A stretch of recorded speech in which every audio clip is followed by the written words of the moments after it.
वेद दुनिया के प्रथम धर्म ग्रंथ हैं। इसी के आधार पर दुनिया के अन्य मजहबों की उत्पत्ति हुई, जिन्होंने वेद के ज्ञान को अपने अपने तरीके से भिन्न भिन्न भाषा में प्रचारित भी किया। वेद ईश्वर द्वारा ऋषियों को सुनाए गए ज्ञान पर आधारित है, इसलिए इसे श्रुति कहा जाता है। सामान्य भाषा में वेद का अर्थ है ज्ञान। वेद पुरातन ज्ञान विज्ञान का अथाह भंडार है। इसमें मानव की हर समस्या का समाधान है। वेदों में ब्रह्म, देवता, ब्रह्मांड, ज्योतिष, गणित, रसायन, औषधि, प्रकृति, खगोल, भूगोल, धार्मिक नियम, इतिहास, रीति रिवाज आदि लगभग सभी विषयों से संबंधित ज्ञान भरा पड़ा है। शतपथ ब्राह्मण के श्लोक के अनुसार अग्नि, वायु, आदित्य और अंगिरा ने तपस्या की और ऋग्वेद, यजुर्वेद, सामवेद और अथर्ववेद को प्राप्त किया। प्रथम तीनों वेदों को अग्नि, वायु, सूर्य से जोड़ा जाता है और संभवतः अथर्ववेद को अंगिरा से उत्पन्न माना जाता है। एक ग्रंथ के अनुसार ब्रह्मा जी के चारों मुखों से वेदों की उत्पत्ति हुई। वेद सबसे प्राचीनतम पुस्तक है, इसलिए किसी व्यक्ति या स्थान का नाम वेदों पर रखा जाना स्वाभाविक ही है। जैसे रामायण, महाभारत इत्यादि में आए शब्दों से मनुष्य और स्थान आदि का नामकरण किया जाता है। वेद मानव सभ्यता के लगभग सबसे पुराने लिखित दस्तावेज भी हैं। वेदों की 28,000 पांडुलिपियां भारत में पुणे के भंडारकर ओरिएंटल रिसर्च इंस्टीट्यूट में रखी हैं। इनमें से ऋग्वेद की 3 पांडुलिपियां बहुत ही महत्वपूर्ण है, जिन्हें यूनेस्को ने विरासत सूची में शामिल भी किया है। यूनेस्को ने ऋग्वेद की 1800 से 1500 ईस्वी पूर्व की 30 पांडुलिपियों को सांस्कृतिक धरोहरों की सूची में शामिल किया।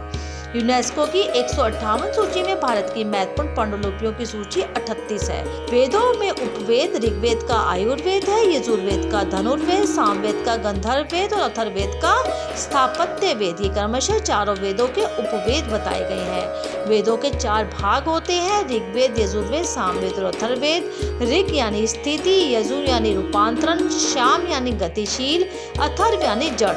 ऋग को धर्म, यजु को मोक्ष, साम को काम, अथर्व को अर्थ कहते हैं। इन्हीं के आधार पर धर्मशास्त्र, अर्थशास्त्र, कामशास्त्र और मोक्ष शास्त्र की रचना हुई। ऋग्वेद यानी कि स्थिति और ज्ञान। ऋग्वेद सबसे पहला वेद है और पद्यात्मक है। इसके 10 मंडल में 1028 सूक्त है, जिसमें से 11,000 मंत्र।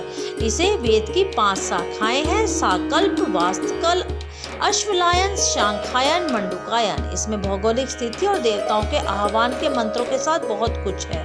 ऋग्वेद की ऋचाओं में देवताओं की प्रार्थना, स्तुतियां, देवलोक, उनकी स्थिति का वर्णन है। इसमें जल चिकित्सा, वायु चिकित्सा, मानस चिकित्सा, हवन द्वारा चिकित्सा आदि की जानकारी मिलती है। ऋग्वेद के 10वें मंडल में औषधि सूक्त यानी देवताओं का जिक्र मिलता है। इसमें औषधियों की संख्या 125 के लगभग बताई गई है, जो कि 107 स्थानों पर पाई जाती है। औषधि में सोम का विशेष वर्णन है। ऋग्वेद में च्यवन ऋषि को पुनः युवा करने की कथा भी हमें मिलती है। इसी तरह से यजुर्वेद का अर्थ है यथ जू यानी यजु। यथ का अर्थ है गतिशील तथा जू का अर्थ है आकाश। इसके अलावा कर्म, श्रेष्ठतम कर्म की प्रेरणा। यजुर्वेद में यज्ञ की विधियों और यज्ञों में प्रयोग किए जाने वाले मंत्र हैं। यज्ञ के अलावा तत्व ज्ञान का वर्णन है। तत्व ज्ञान अर्थात रहस्यमय ज्ञान। ब्रह्मांड, आत्मा, ईश्वर और पदार्थ का ज्ञान। यह वेद गद्य में है। इसमें यज्ञ की असल प्रक्रिया के लिए गद्य मंत्र है। इसमें वेद की 2 शाखाएं हैं, शुक्ल और कृष्ण। वैशंपायन ऋषि का संबंध कृष्ण से है। कृष्ण की 4 शाखाएं हैं। याज्ञवल्क्य ऋषि का संबंध शुक्ल से है। शुक्ल की 2 शाखाएं हैं। इसमें 40 अध्याय हैं। यजुर्वेद के एक मंत्र में चबरी धान्यों का वर्णन है। इसके अलावा दिव्य, वैद्य और कृषि विज्ञान का भी विषय इसमें मौजूद है। इसी प्रकार से साम का अर्थ है रूपांतरण और संगीत, सौम्यता और उपासना। इस वेद में ऋग्वेद की ऋचाओं का संगीतमय रूप है। सामवेद गीतात्मक यानी गीत के रूप में है। इस वेद को संगीत शास्त्र का मूल माना जाता है।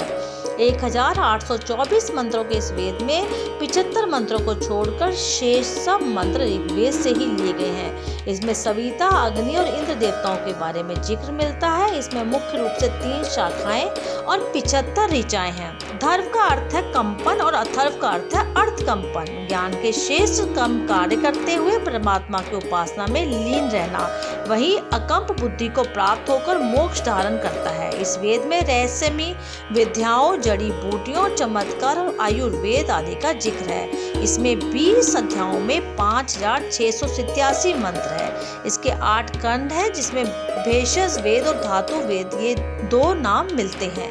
तो ये है हमारे वेदों की महिमा।